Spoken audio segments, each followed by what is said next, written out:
수강생 여러분 안녕하세요. 지난 시간에는 1957년 원조자금의 기업 레벨 배분상을 알려주는 자료를 소개하고 검토해 보았습니다. 이번 시간에는 1959년 원조자금의 배분상을 알려주는 자료를 소개하겠습니다.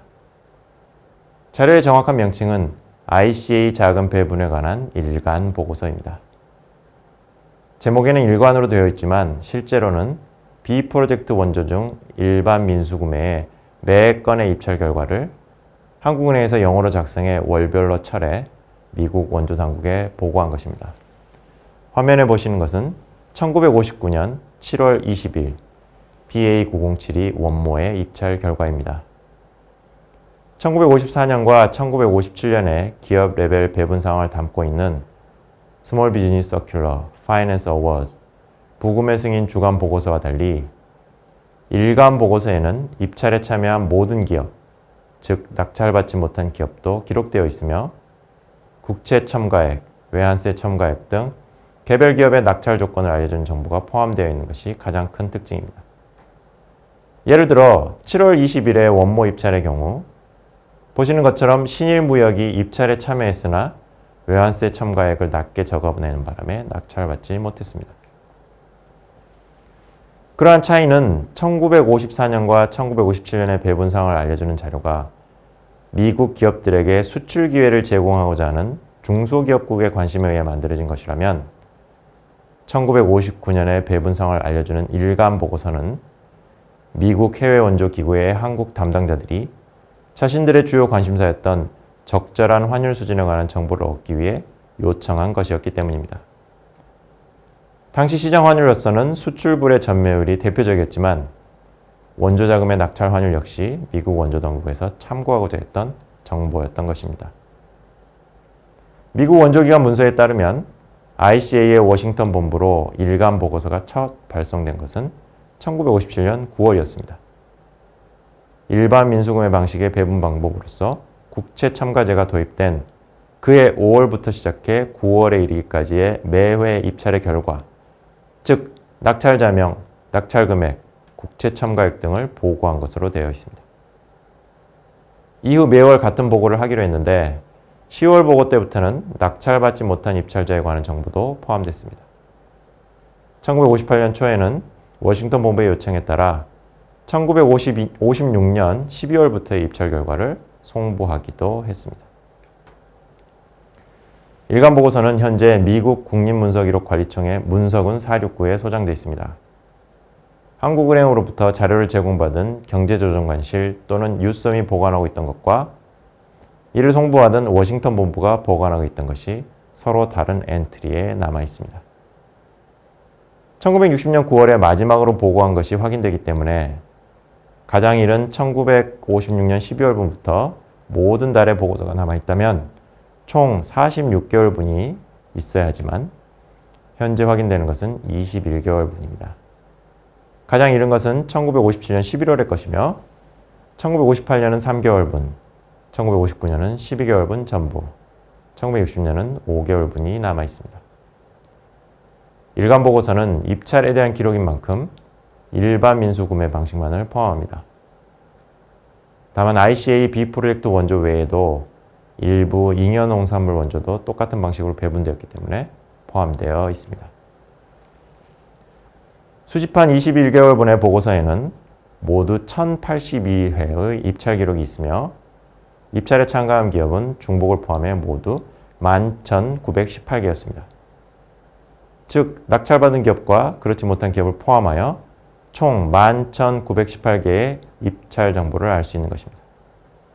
이 중 낙찰받은 기업에 관한 것이 6,427개입니다. 지금부터는 12개월 전체 입찰 기록이 남아있는 1959년 일간 보고서의 내용을 검토해 보겠습니다. 1959년은 실수요자 구매 방식이 폐지된 때였기 때문에 일반 민수 구매 방식으로 배분된 자금이 전체 B프로젝트 원조의 과반인 64%를 차지했습니다. 1959년 입찰에 참여한 기업은 중복을 포함해 6,669개였으며 그중 낙찰받은 기업은 3,276개였습니다. 금액으로 보면 신청액은 약 1억 8천만 달러, 낙찰액은 약 1억 달러였습니다. 어느 쪽이든 경쟁률은 평균 2대1 정도였던 것입니다. 인기 품목은 경쟁률이 더 높았고 비인기 품목은 유찰되거나 입찰한 기업 모두가 낙찰을 받기도 했습니다. 어떤 기업이 1959년 한 해 동안 배분받은 원조 금액을 알기 위해서는 여러 번 입찰한 동일 기업을 식별할 필요가 있습니다. 1954년과 1957년 자료에는 그것이 비교적 쉬운데 기업의 주소가 기록되어 있기 때문입니다. 그런데 1959년 자료인 일간 보고서에는 기업명만 있을 뿐 주소가 없습니다. 게다가 한국어로 진행된 입찰의 기록을 영어로 옮기는 과정에서 한국은행 관계자가 한국어 기업명을 적당히 영어로 표기하다 보니 이름이 비슷한 기업 중에 어느 기업을 가리키는 것인지 알기 어려울 때가 있습니다. 심지어는 같은 기업이 날짜에 따라 다르게 기록된 경우도 다른 자료와의 대조를 통해 발견되기도 합니다. 이처럼 식별이 쉽지는 않지만 여러 보도자료를 활용하여 시도해 보았을 때 1959년에 진행된 약 1000회의 입찰에 참여한 기업은 중복을 제외하고 2112개였던 것으로 추정됩니다. 각 기업은 평균 3.5회 입찰에 참여했으며 성공 확률은 53%였습니다. 각 기업의 평균 낙찰 금액은 약 5만 달러였습니다. 평균 낙찰 외환세는 1달러당 360환이었습니다. 공정환율을 더하면 평균 낙찰 환율이 1달러당 860환이 되는 셈입니다. 그럼에도 당시 시장 환율이 1달러당 1000원 이상이었기 때문에 낙찰 기업들은 평균적으로 상당한 환율 이득을 보았다고 할 수 있습니다. 월별 시장 환율과 좀 더 직접적으로 비교해 보기 위해 일간 보고서에 기록된 낙찰 환율의 월별 최고, 최저 환율과 가중평균 환율을 계산해 보았습니다. 화면에 보시는 것처럼 최고 환율은 시장 환율, 즉 수출불 전매율과 거의 비슷했습니다. 입찰에 참여하는 기업들이 시장 환율을 의식했던 것을 알 수 있습니다. 생각해보면 시장 환율보다 비싸게 입찰할 이유는 없을 것입니다. 최저 환율은 1달러당 650환이었습니다. 공정환율 500환에 외환세는 최저 150환 써내야 했기 때문입니다. 가중평균 환율은 시장 환율보다는 상당히 낮은 수준이었습니다. 많은 기업들이 낮은 환율로 원조자금을 배분받음으로써 상당한 환율 이득을 누렸다는 이야기가 됩니다. 시장 환율과 가깝게 낙찰받은 기업은 환율 이득을 거의 누리지 못했을 것이지만 시장에서 거래되는 달러의 양이 충분하지 않은 상황에서 많은 양의 수입 자금을 확보할 수 있는 이득은 누렸을 것입니다. 어떤 기업들이 낙찰을 많이 받았는지 보면 20위 안에 면방직 업체 9개가 포함되어 있습니다. 특히 1위에서 5위에 포진한 면방직 기업은 각각 250만 달러 정도의 자금을 낙찰받았습니다. 원면 자금이 실수요자 구매에서 일반 미수구매로 전환됐지만 입찰 자격은 제조 설비를 가진 업체로 제한되었기 때문에 사실상 실수요자 구매와 유사한 결과를 낳았기 때문입니다. 하지만 낙찰 금액 상위 기업 중에는 무역업체도 있었습니다.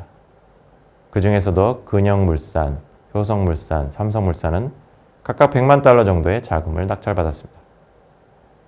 이들은 모두 이병철과 그 동업자들의 회사였고 1960년대 이후의 동향을 보면 사실상 하나의 회사였을 가능성이 있습니다. 이 세 회사의 낙찰 자금을 모두 합하면 약 300만 달러가 되어 면방직 업체들보다 더 많습니다. 삼성그룹의 1950년대 활동에서 원조가 상당한 역할을 했을 가능성을 시사하고 있습니다. 지금까지 1959년 B프로젝트 원조 자금의 기업 레벨 배분 사항을 알려주는 자료를 소개하고 검토해 보았습니다. 1959년 일간 보고서도 많은 한국 기업들이 원조 자금을 유리한 조건으로 배분받았다는 것을 확인시켜 줍니다. 다음 시간에는 1950년대 B프로젝트 원조의 배분에 대하여 강의 내용을 요약 정리해 보겠습니다.